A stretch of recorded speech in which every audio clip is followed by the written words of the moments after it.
Querida delegada del Gobierno, queridos senadores y diputados, querido secretario y subsecretario, queridas autoridades y directivos del mundo empresarial, queridos embajadores y miembros del cuerpo diplomático, mis generales, almirantes, queridos amigos todos, en primer lugar, buenos días y muchas gracias por acompañarme en este desayuno. Y muy especialmente, querido Julio Juan, gracias a ti por esas palabras en las que has exagerado un poco, pero entenderemos que ha sido nuestro vínculo con Salamanca, en el cual pasé 3 años maravillosos, lo que te ha obligado a exagerar. Como bien saben los amigos, y tengo muchos en la audiencia hoy, estoy en el puesto en el que estoy simplemente por la suerte de contar con ellos, y por ello hoy me corresponde dirigirme a ustedes. Y estoy encantado de ello.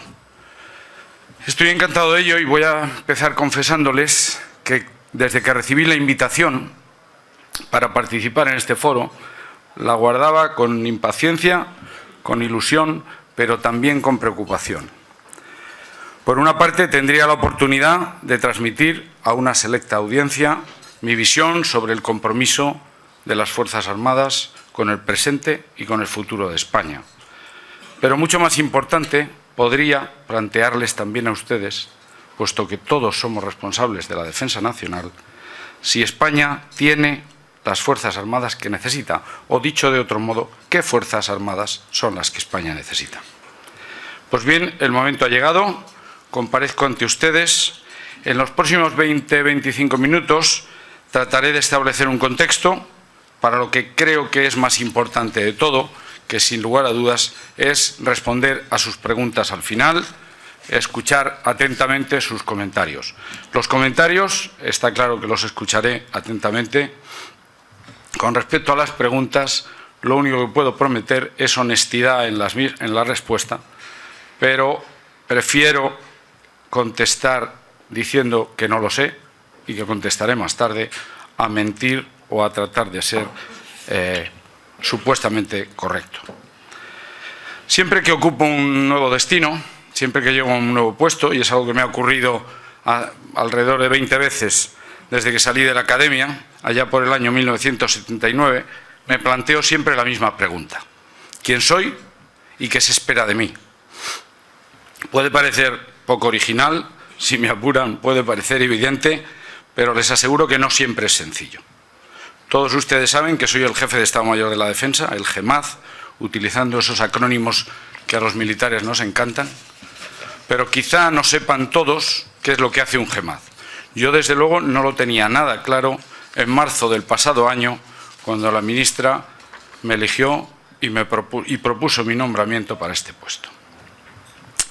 En cualquier caso, antes de abordar mis responsabilidades, me gustaría contarles lo que espero para esta mañana, qué es lo que me gustaría que ustedes sacaran en claro, y eso a lo que me refería antes cuando hablaba de la preocupación entre los sentimientos que me embargaban cuando preparaba estas palabras. Me gustaría que al salir de aquí ustedes estuvieran convencidos de 3 cosas.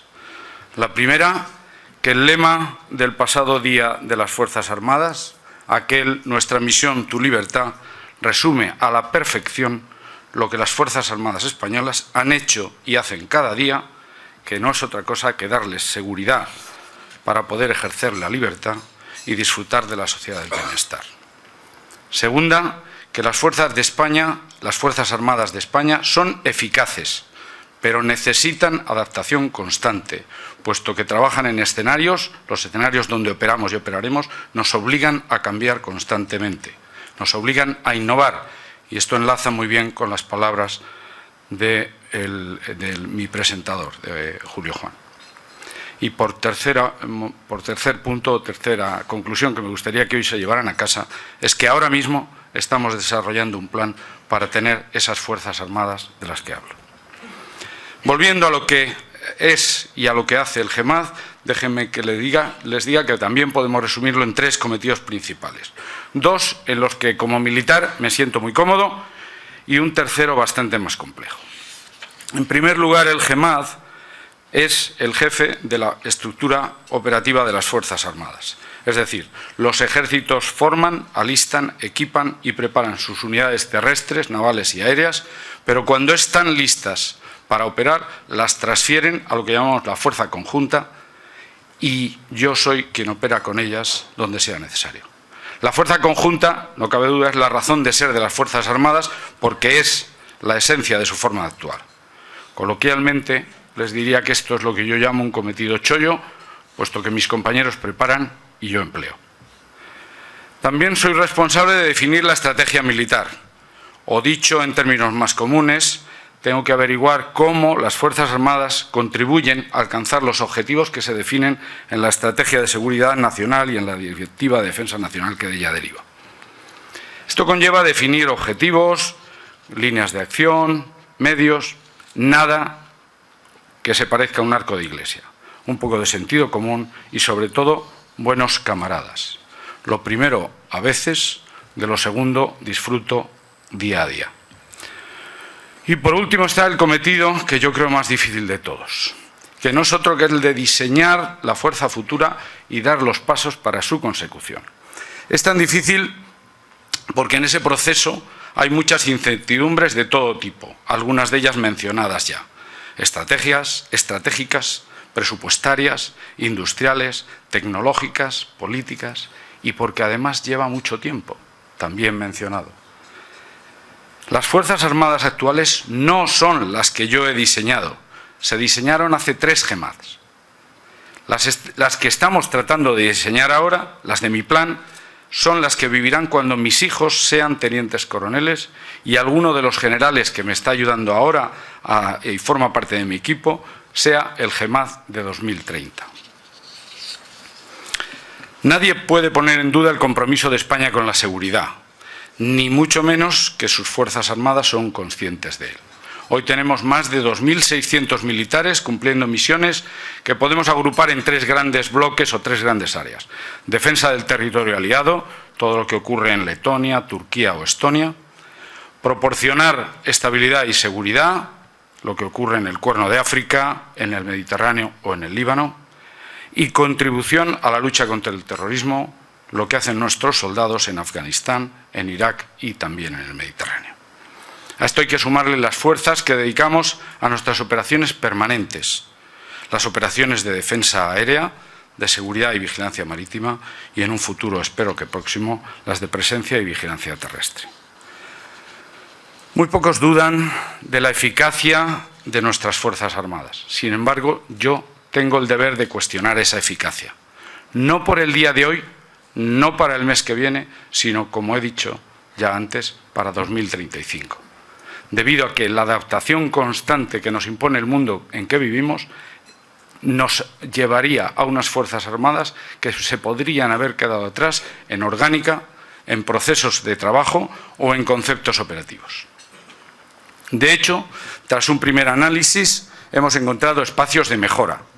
Por ejemplo, en la eficiencia de la organización, en la modernización de equipos y sistemas, en nuestros niveles de repuestos, en la capacidad para desarrollar operaciones integradas con otros instrumentos de poder del Estado, es decir, con el resto de los protagonistas de la Estrategia de Seguridad Nacional recién aprobada, ya sean diplomáticos, ya sean policías, ya sean guardias civiles, ya sean simplemente funcionarios públicos. Para solucionar estos problemas estamos, como he indicado antes, desarrollando un plan que iremos modificando a medida que se vayan despejando determinadas variables. Soy optimista por naturaleza y sobre todo porque conozco a los miembros de las Fuerzas Armadas españolas y su profesionalidad y entrega. Por eso estoy seguro de que el plan funcionará. Al proceso de elaboración de este plan le llamamos planeamiento de la defensa. Tradicionalmente, en todos los ejércitos, estén donde estén, hay 2 o 3 líneas maestras para el desarrollo de este tipo de planes.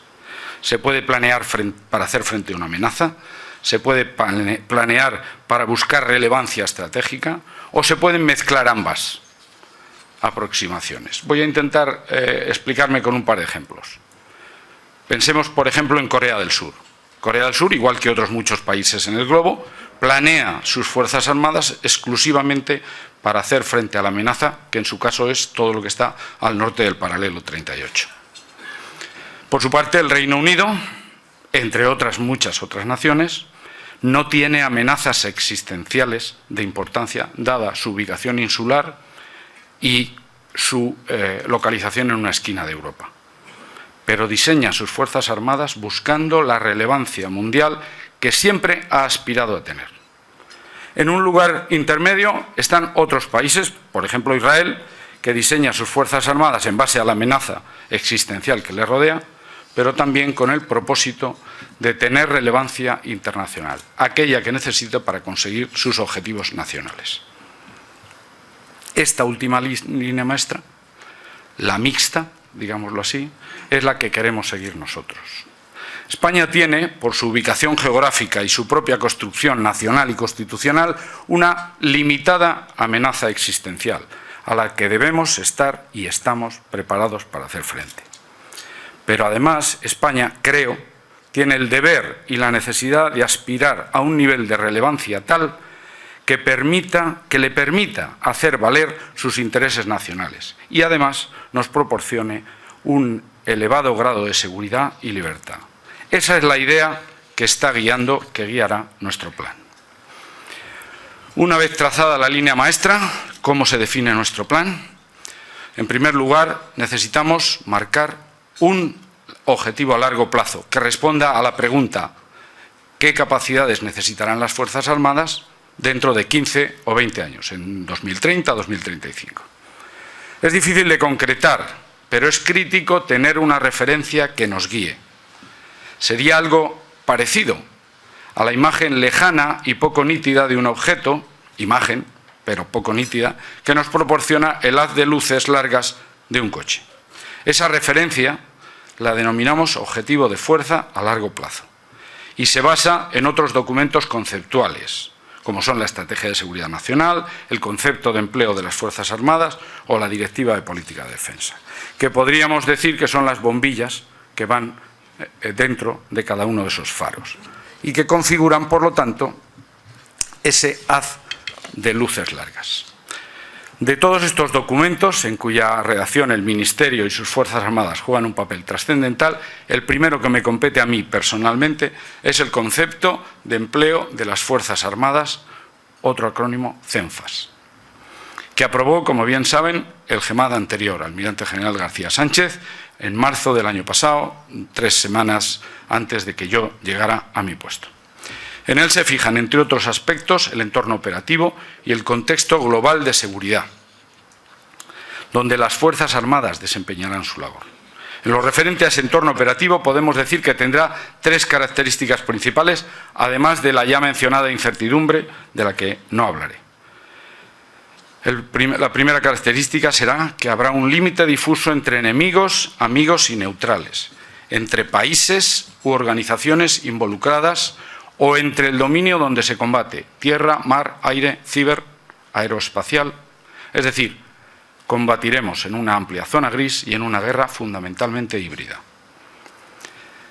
Segundo, habrá una inevitable presencia de la población civil en nuestras zonas de operaciones, interactuando con nuestras fuerzas, y con ella una cierta prevalencia de las operaciones y el combate urbano.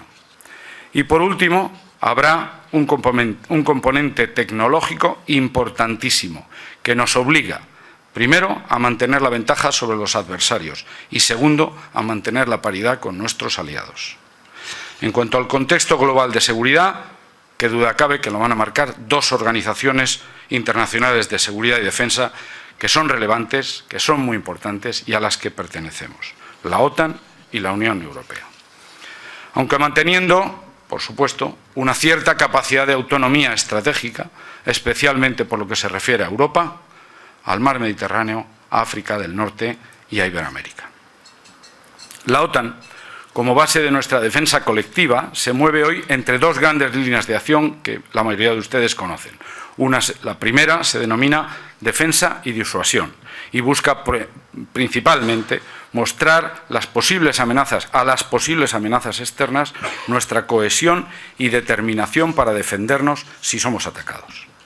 La segunda es la que se llama proyección de estabilidad. Está orientada principal, pero no exclusivamente hacia el sur, y es la medida preventiva ante conflictos o crisis que puedan afectar a nuestra seguridad.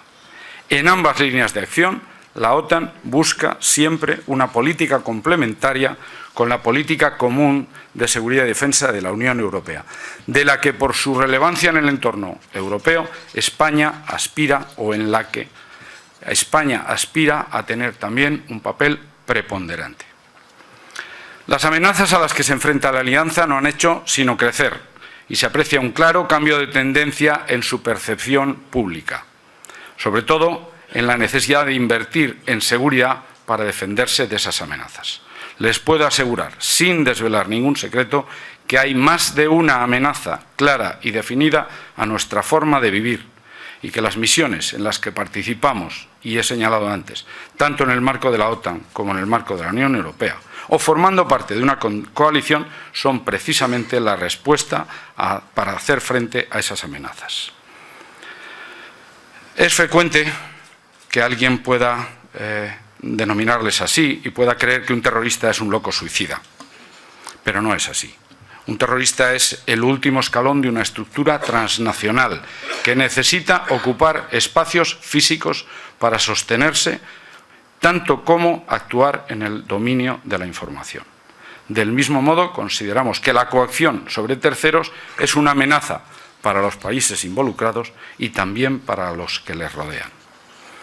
Es por ello que podemos volver a nuestro objetivo de fuerza a largo plazo y me parece importante en este punto señalar que lo estamos haciendo de forma colaborativa entre dos personas que he citado al principio, el secretario de Estado y el subsecretario, que es una referencia vital porque nos proporciona la visión sobre las capacidades que necesitaremos en el futuro y que incluye algo muy importante desde mi punto de vista, que es un filtro de viabilidad y sostenibilidad desde el punto de vista del personal y de la financiación.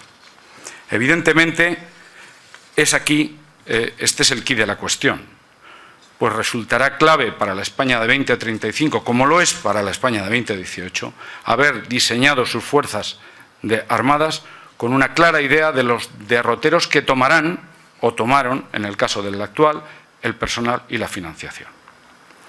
Una capacidad no es un equipo o un sistema.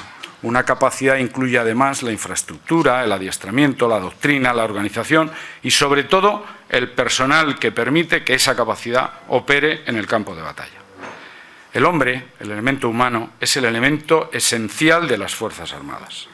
Es necesario que nuestros soldados, marinos y aviadores se sientan apoyados y estén bien formados, bien adestrados y, sobre todo, motivados.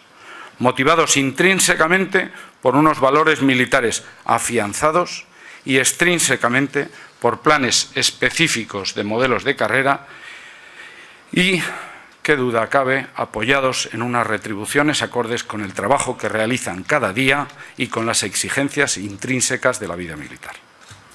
Las capacidades, incluyendo todos los aspectos que he citado antes, cuestan dinero.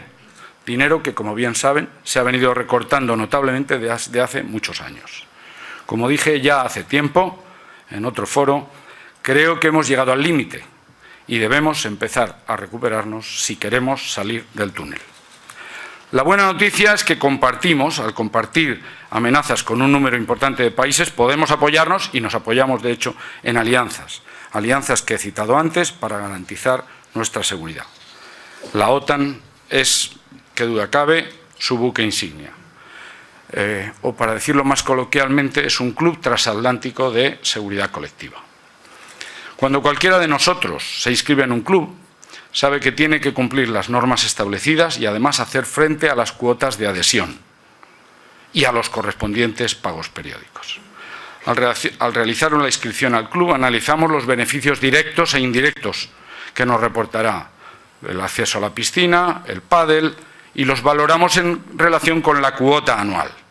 Podemos elegir más o menos servicios, pero la cuota se asume porque queremos ser socios. Eso es lo que pasa con la OTAN, con la salvedad de que su cuota no es una cantidad de dinero que se entrega, sino que se compone, y los ha mencionado Julio Juan, de tres conceptos.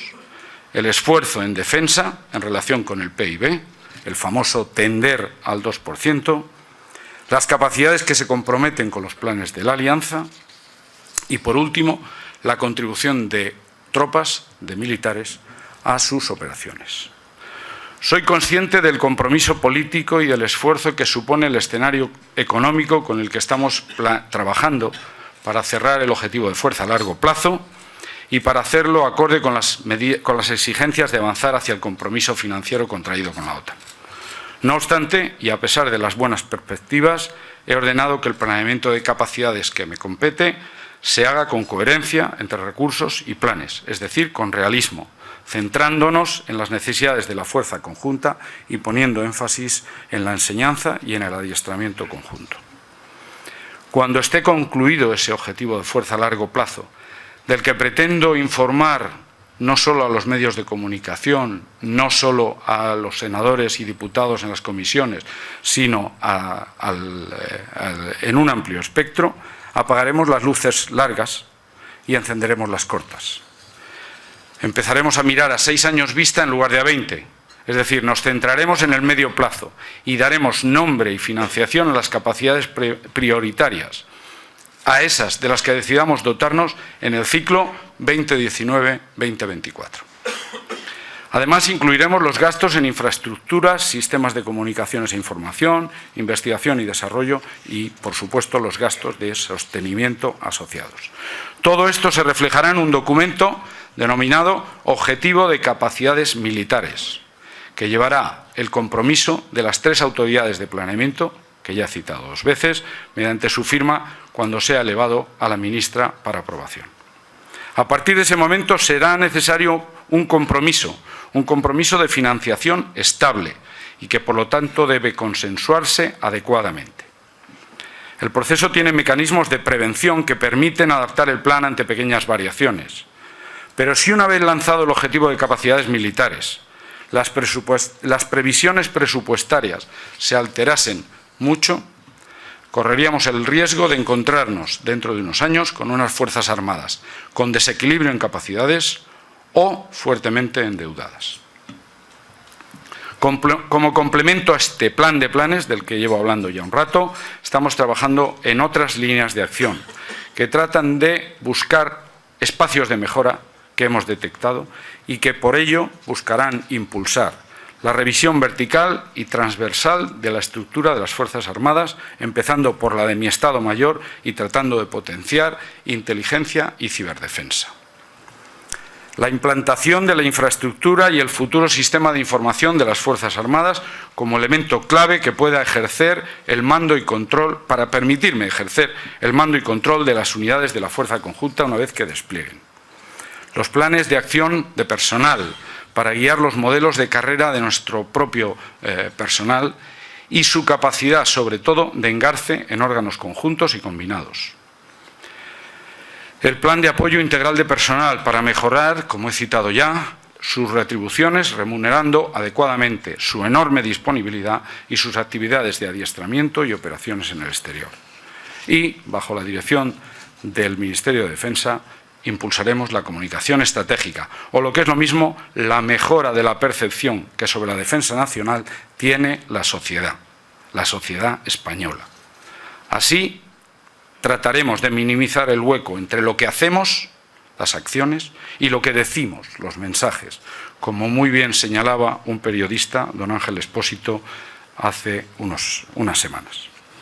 Siguiendo el plan y todas estas líneas de acción complementarias, estoy seguro de que sabremos adaptar las Fuerzas Armadas hasta conseguir que sean el instrumento militar de poder que, junto con los instrumentos económicos, diplomáticos, de información, garanticen nuestra defensa y seguridad y también nuestros intereses nacionales. Creo personalmente que la falsa sensación de seguridad que nos da nuestra ubicación geográfica y que puede hacer dudar sobre la necesidad de disponer de unas Fuerzas Armadas es una total inconsciencia y que España no sería libre si no fuera fuerte. Voy a ir más allá. Gracias al esfuerzo de sus militares, que hoy despliegan en una veintena de países, España es considerada un socio fiable y relevante en una alianza en la que ocupa uno de los últimos lugares en lo que respecta a contribución porcentual a los gastos de defensa.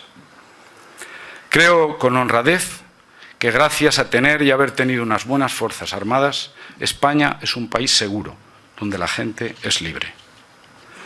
Con esto no quiero decir que las Fuerzas Armadas sean la única institución que contribuye a tener un país mejor. Miro a mi alrededor y veo personas que desde el Gobierno, desde el Parlamento o desde la dirección de empresas o de un medio de comunicación, cada uno a su manera, aporta su granito de arena. Pero soy consciente de que la seguridad nacional, que es de toda la sociedad, también debe recordar que la disuasión y la capacidad de combatir ciertas amenazas solo se puede hacer desde las Fuerzas Armadas. Por eso nos gusta tanto, a los que pertenecemos a ellas, recordar que considerarnos cimiento de la libertad y releer a Cervantes, por cierto, escritor y soldado, que decía: la milicia tiene como misión la defensa de la libertad, uno de los más preciosos dones que a los hombres dieron los cielos. Con todo lo anterior en mente, creo que podría concluir diciendo que sus Fuerzas Armadas, nuestras Fuerzas Armadas, son la garantía de nuestra soberanía, que sus Fuerzas Armadas, nuestras Fuerzas Armadas, son la garantía de nuestra independencia, que son la garantía de nuestra integridad territorial, que son la garantía de nuestro ordenamiento constitucional, la garantía de nuestro progreso y bienestar y la garantía de nuestra relevancia internacional, porque a fin de cuentas nuestras Fuerzas Armadas son su libertad. Muchas gracias por su atención.